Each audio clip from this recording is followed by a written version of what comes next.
Bonjour à tous. Tout d'abord, permettez-moi de vous souhaiter à tous une joyeuse Pâques. Que le Seigneur vous bénisse. Le thème que j'ai choisi pour ce matin, c'est Pâques, c'est plus que du chocolat. Vous êtes d'accord avec ça?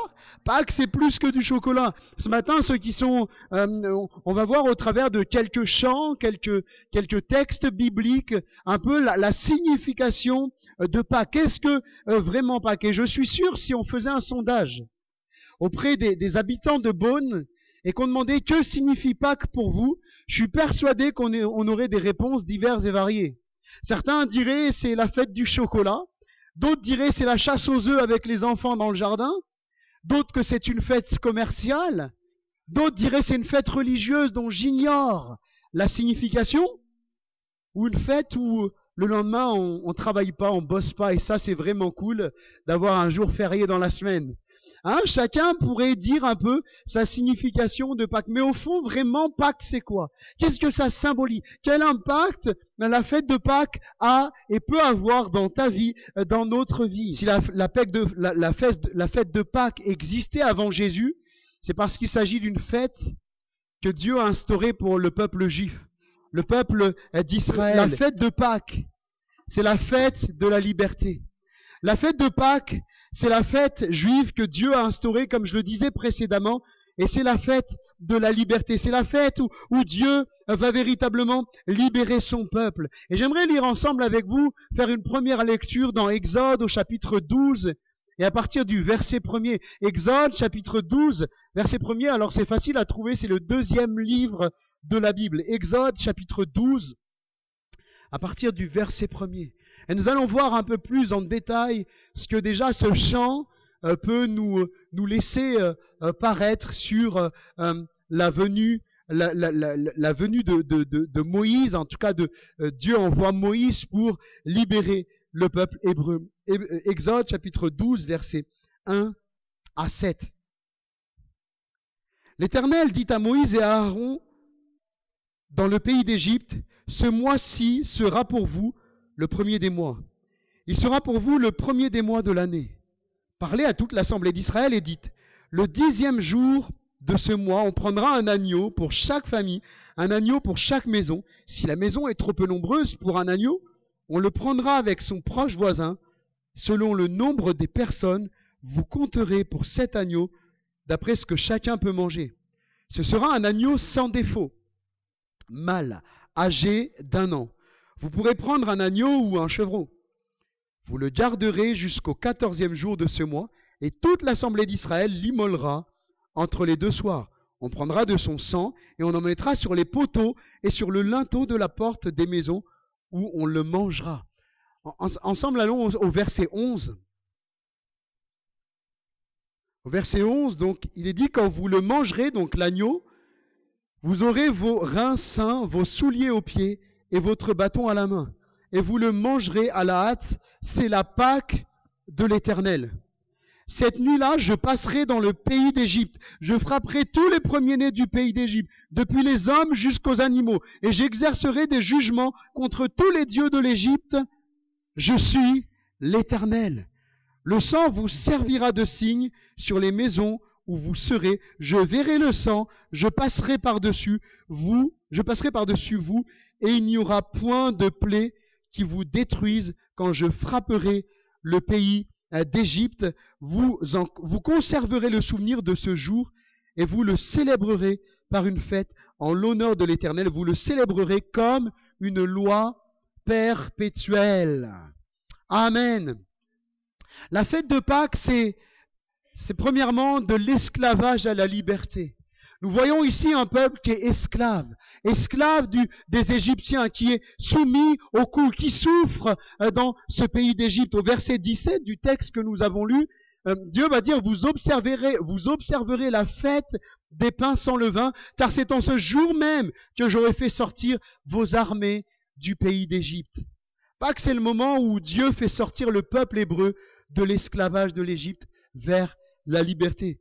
Alors qu'est-ce qui peut nous rendre esclaves? Qu'est-ce qui peut te rendre esclave ce matin? La Bible dit que chacun est esclave de ce qui a triomphé de lui. Qu'est-ce qui a, mon ami, triomphé de toi? Qu'est-ce qui a triomphé de ta vie? Eh bien, j'aimerais dire peut-être à quelqu'un ce matin, si tu es encore esclave, Dieu désire te rendre libre. J'aimerais te dire ce matin que Dieu désire te faire passer de l'esclavage à la liberté. Comme il a libéré le peuple hébreu qui souffrait dans l'esclavage d'Égypte, eh bien, Dieu va le faire sortir. Et Dieu désire te faire sortir. Parce qu'il ne faut pas se leurrer, il y a des personnes qui sont esclaves et qui en sont malheureux. Oh, il y a des personnes qui en sont heureux. Il y a des personnes même qui vont dire, mais moi je ne suis esclave de rien. Je me souviens un jour, je me trouvais à l'hôpital, j'allais visiter quelqu'un, et puis je ne sais pas pourquoi, mais donc la personne devait avoir des soins, j'ai dû sortir de la chambre, je suis descendu en bas. Ne me demandez pas pourquoi je me retrouve, alors que je ne fumais pas, je me retrouve dans un coin fumeur. Je décide d'aller là attendre dans le coin fumeur.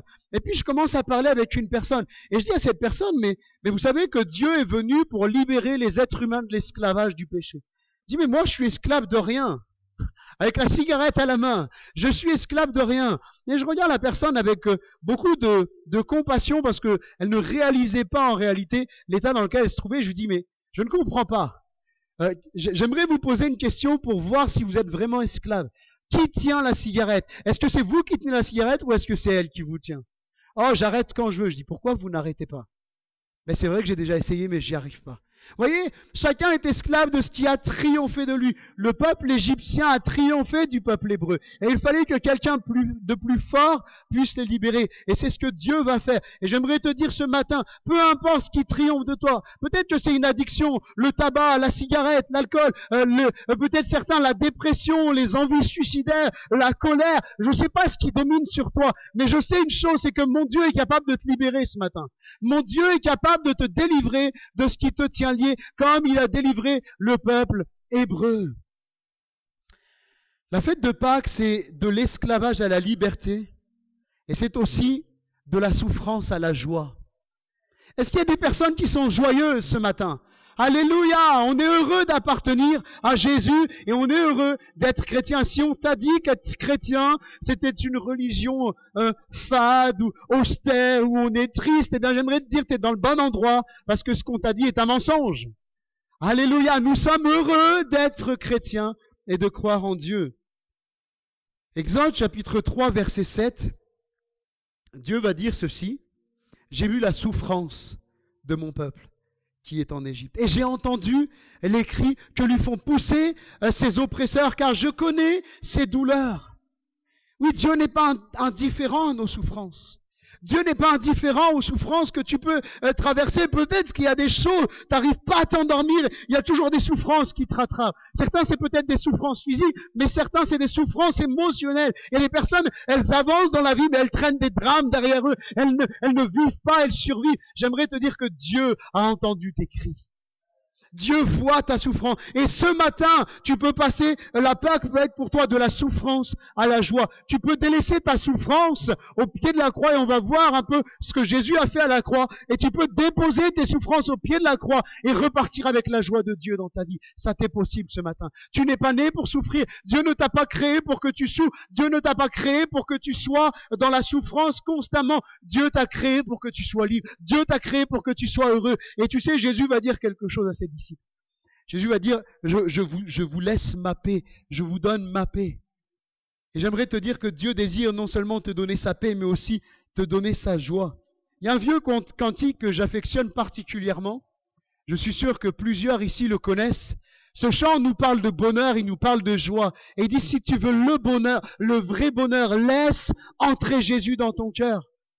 Il y a des personnes qui cherchent le bonheur, qui cherchent l'amour au travers de choses éphémères. Je me souviens d'un ami que j'ai connu de longue date, Cédric, il s'appelait. Cédric, je me souviens, on était en cours ensemble. Et Cédric me disait, moi,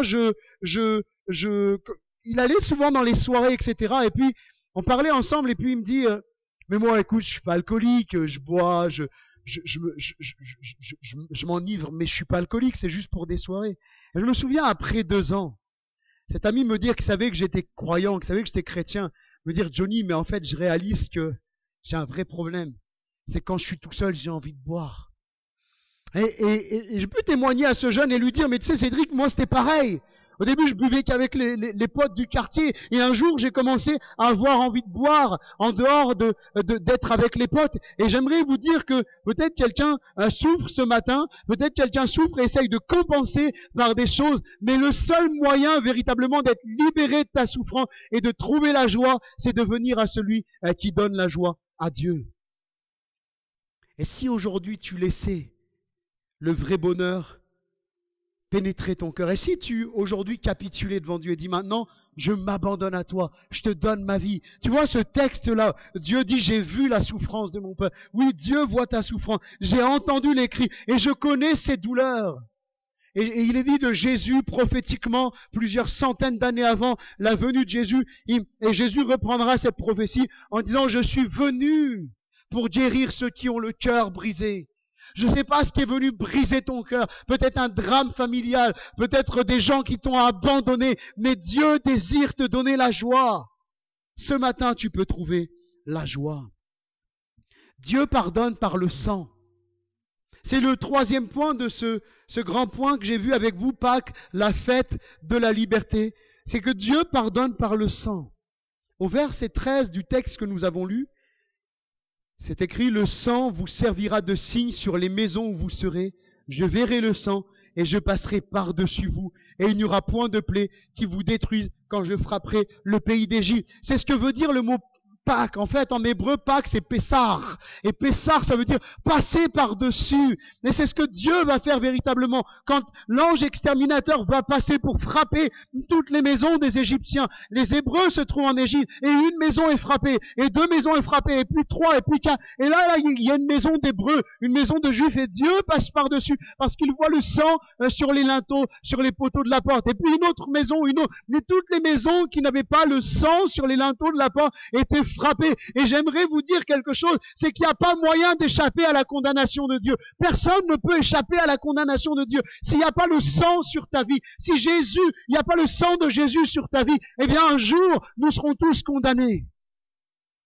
Et la bonne nouvelle, c'est que Dieu a permis, Dieu a donné la solution. Et imaginez-vous, j'ose croire que dans sa grâce, si Dieu avait trouvé du sang sur une maison et que ces gens-là étaient des Égyptiens qui n'acceptaient pas que le peuple hébreu soit réduit en esclavage, si les Égyptiens ont dit, mais moi je vais faire comme le peuple hébreu parce que j'ai envie de sortir avec le peuple hébreu, je suis sûr que Dieu aurait épargné ces maisons.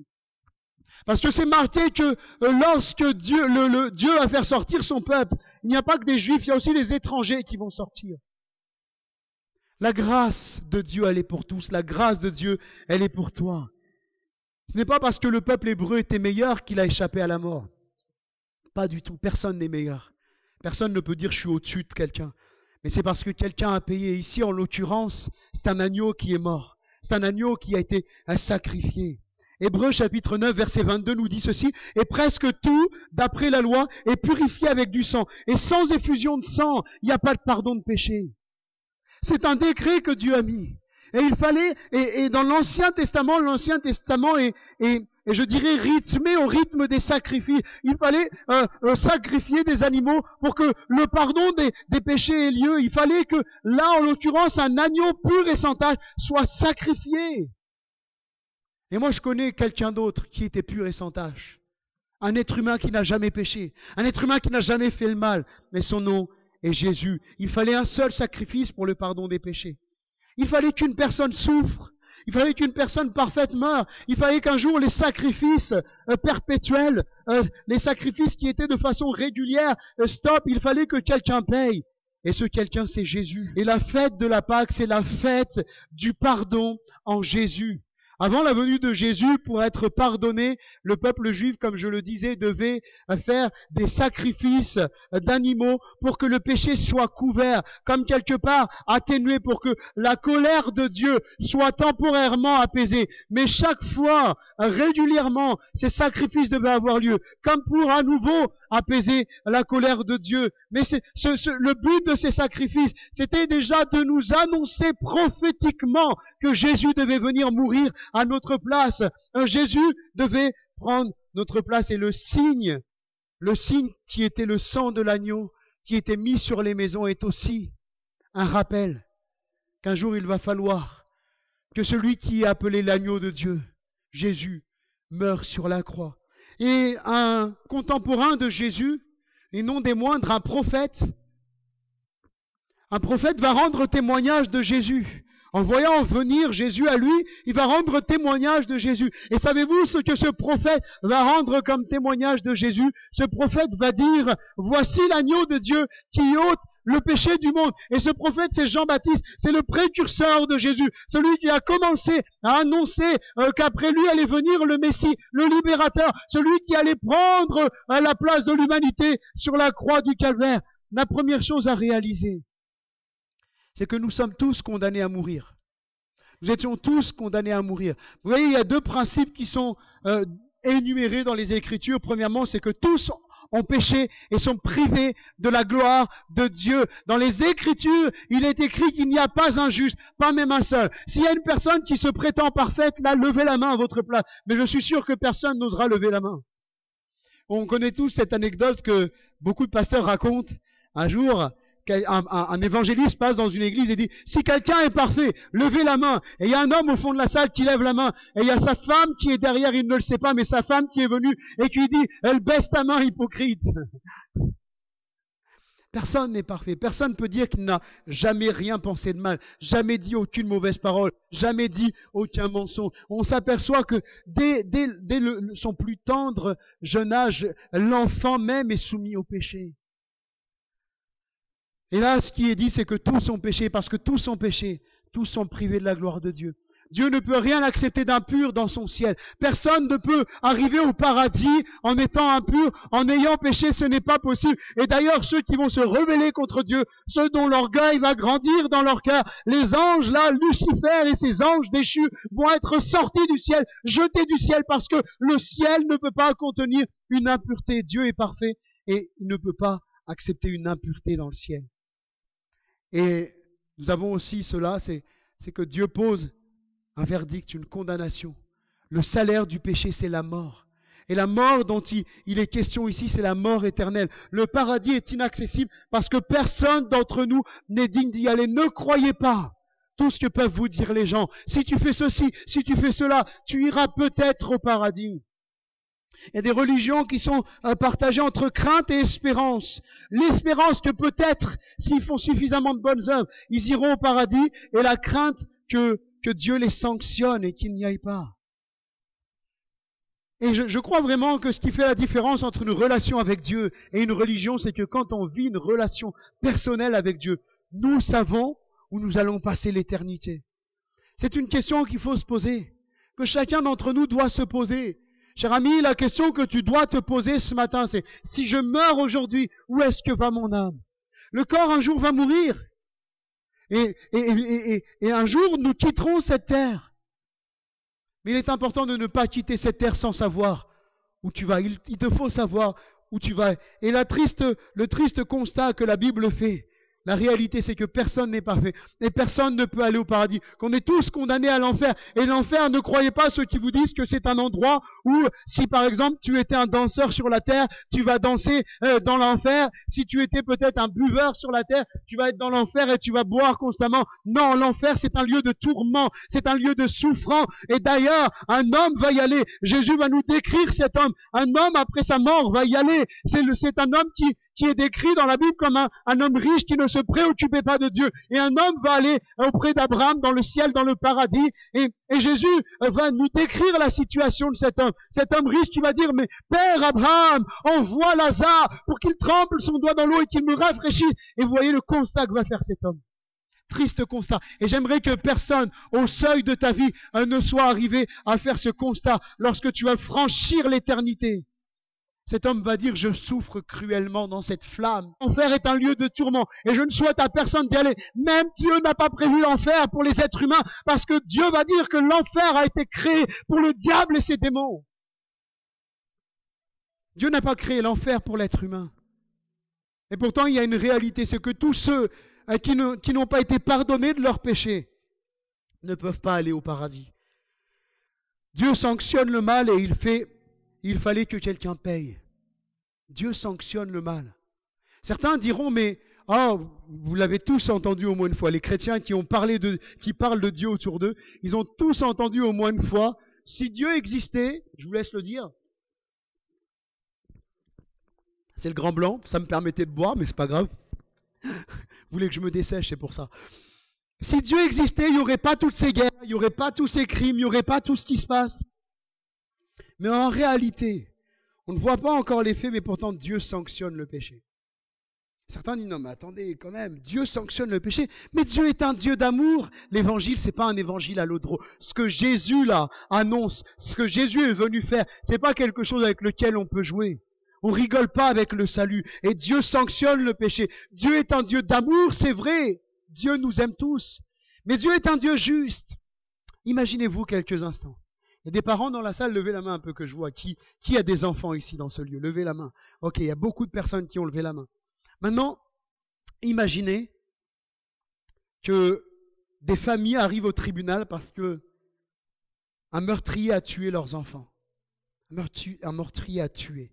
Et le juge, il y a toutes ces familles qui sont là, tous les représentants, les avocats, etc. Il y a le meurtrier avec son avocat. L'avocat commence à plaider, etc.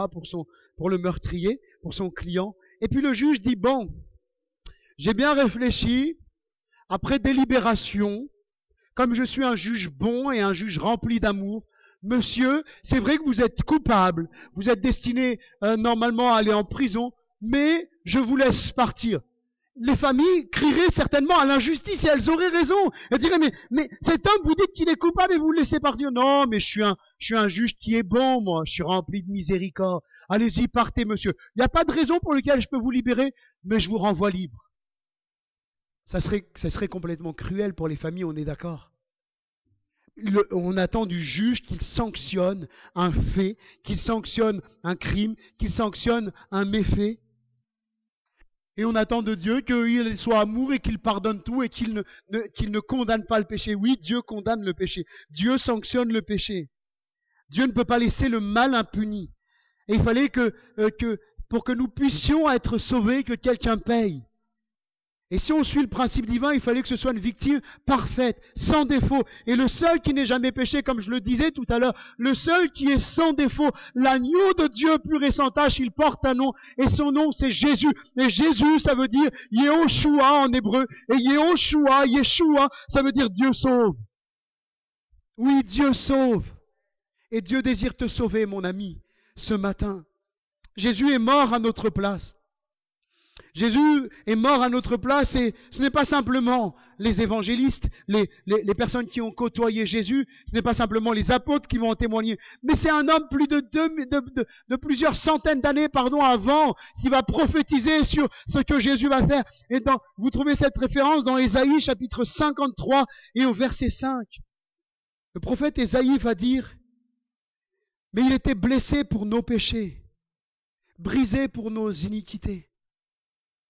Le châtiment, la condamnation, le châtiment, le coup, littéralement le coup, le châtiment qui nous donne la paix, il est tombé sur lui. Et c'est par ses meurtrissures que nous sommes guéris. Jésus, lui qui est Dieu, qui s'est fait homme, non seulement il est celui qui met la condamnation sur l'être humain, mais il est celui qui prend la condamnation.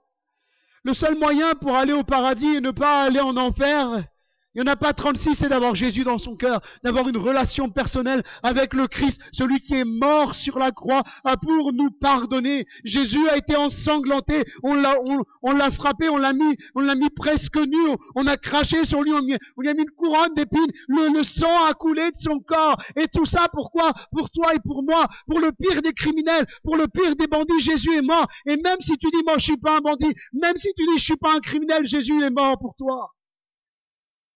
Jésus, il a pris ta place. Jésus, il a pris ma place. Et le seul moyen pour aller au paradis, il n'y en a pas 36. C'est pas de faire des bonnes œuvres, c'est pas de faire toutes sortes de choses. Le seul moyen pour aller au ciel, c'est de se repentir. Alors, c'est pas une insulte, hein. Se repentir, c'est pas une insulte. Se repentir, c'est véritablement demander pardon à Dieu pour ses péchés. Demander pardon à Jésus d'avoir vécu sans lui, de ne pas s'être intéressé à lui. Se repentir, c'est littéralement une métamorphose, un changement, une transformation. Oui, tu peux aujourd'hui changer de vie. Tu peux aujourd'hui demander pardon à Jésus pour tes péchés. Et j'ai pas besoin de te décrire tes péchés parce que il suffit que Dieu, au moment où je parle, que Dieu vienne et qu'il mette les péchés que tu as commis devant ta face et tu pleures comme un bébé. C'est ce qui s'est passé pour moi à l'âge de 13 ans. Personne a besoin de me dire que j'étais quelqu'un de mauvais, mais là, alors je rentre pour la première fois dans une église à l'âge de 13 ans, moi qui étais quelqu'un qui ne croyait pas en Dieu, là je me retrouve face à moi-même, je me retrouve face à mon péché, je me retrouve face à ma misère, je repense à toutes les bagarres que j'ai provoquées, tout l'alcool que j'ai ingéré, tous les joints de cannabis que j'ai fumé, toute la haine qu'il y avait dans mon cœur, toutes ces choses qui étaient là, tout mon passé me rattrapait. On n'a pas besoin de te dire que tu es mauvais pour que tu réalises que tu es mauvais, c'est Dieu qui vient te le montrer. Et là, si Dieu est en train de te toucher ce matin, si tu entends la voix de Dieu te parler, te dire, tu es pécheur, mais je t'aime, je veux te sauver, eh bien ce matin, tu peux demander pardon pour tes péchés. Tu peux véritablement laisser Jésus transformer ta vie. Oui, parce que c'est le seul moyen d'aller au ciel, de se repentir et de se convertir. Non pas de se convertir à une église évangélique. Ce n'est pas une église évangélique qui sauve. Ce n'est pas l'église évangélique de Beaune ici dans ce lieu qui te sauvera. C'est aucun chrétien qui est là ne peut te sauver. Aucune personne. Jésus dit que la porte est étroite. On ne peut pas entrer à deux par cette porte. Mais par contre, toi, tu peux prendre la décision de te convertir à Jésus. Comme je disais, non pas une religion, mais te convertir à Jésus. Se convertir, c'est s'abandonner, donner sa vie à Jésus et dire maintenant c'est fini Seigneur, je te donne ma vie, je te donne mon cœur, j'arrête de vivre pour moi-même, j'arrête de vivre sur le passé, j'arrête de vivre avec mes péchés, j'abandonne tout ça derrière moi et je te suis Jésus. Et si tu décidais aujourd'hui de donner ta vie à Jésus, j'aimerais te dire que Jésus t'aime.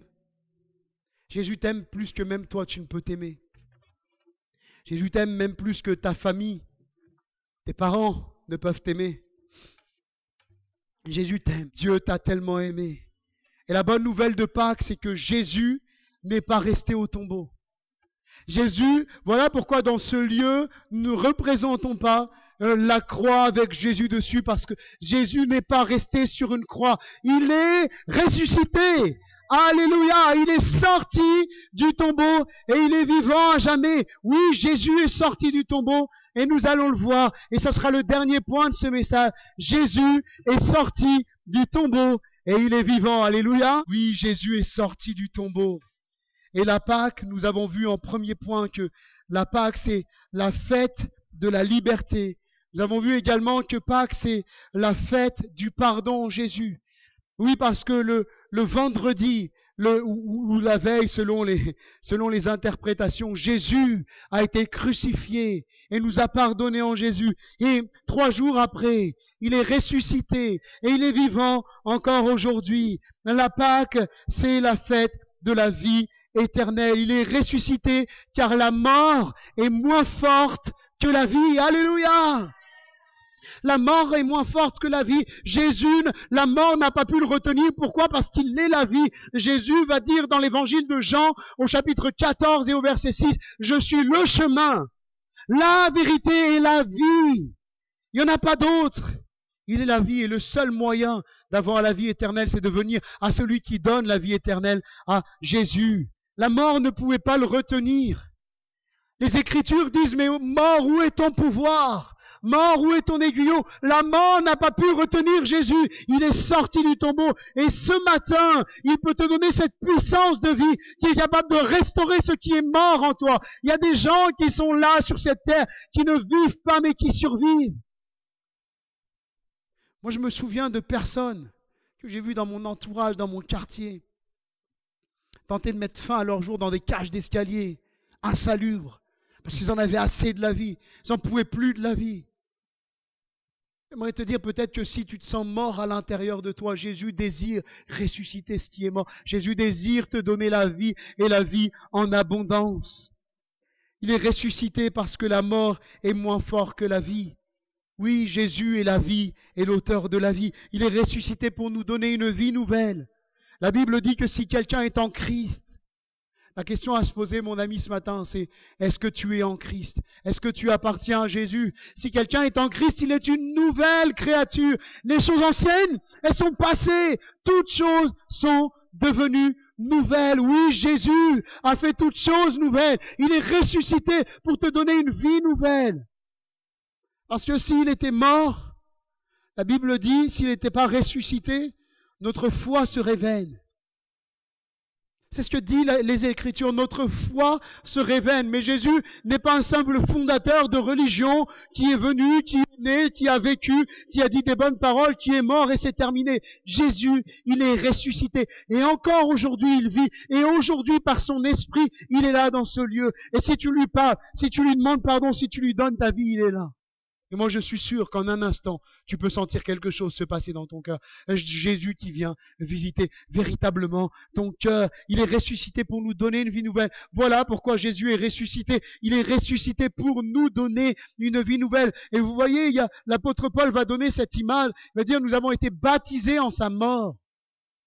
Et de sorte que Christ est mort, eh bien, nous soyons aussi ressuscités avec lui.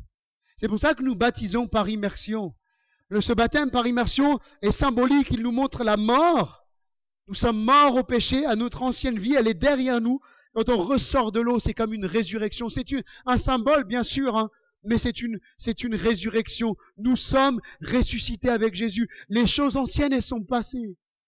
Mon ami, tu peux pas changer le passé. Mon frère, ma sœur, tu peux pas changer ton passé. C'est pas possible. Ce que tu as fait dans le passé, t'as beau le regretter, t'as beau pleurer dessus, mais c'est passé. La seule chose que tu peux faire, c'est d'influencer ton futur et de changer dès à présent ton futur en acceptant Jésus dans ton cœur, en laissant Jésus le ressusciter, entrer dans ton cœur, dans ta vie. Si quelqu'un est en Christ, il est une nouvelle créature. Voilà ce que Jésus te propose, une vie nouvelle. Il est ressuscité pour ça. Il est ressuscité et remonté au ciel pour nous préparer une place. Mais c'est merveilleux ça. C'est merveilleux. Voilà pourquoi les chrétiens ont cette espérance d'aller au ciel. Parce que Jésus a dit, je m'en vais, bientôt vous ne me verrez plus, il dit à ses apôtres. Je m'en vais, mais je m'en vais vous préparer une place. Et ensuite, je reviendrai vous chercher, afin que là où je sois, vous y soyez aussi. Oui, Jésus est mort et ressuscité. Il est remonté au ciel pour nous préparer une place. Et la Bible dit que bientôt il revient. Jésus revient bientôt, mon ami.